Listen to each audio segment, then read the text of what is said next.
joy praying by Wani. Nana changlat pangai by Wani. Haida pangai by Wani. Pango da batara bana Tantha ni chak toy se. Chak toy se, chak toy se. Nana Tantha ni chak toy se. Chak toy se, chak toy se. Na Tantha chak toy ni. Matam sige kham thi na sach be.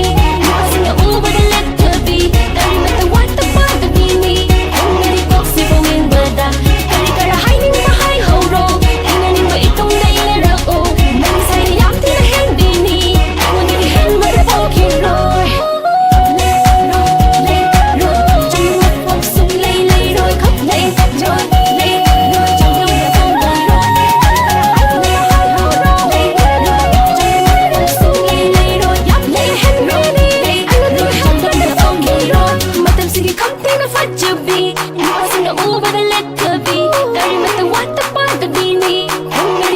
Phô yên bờ đà, kari kara hiding behind horo, ingani ba itong day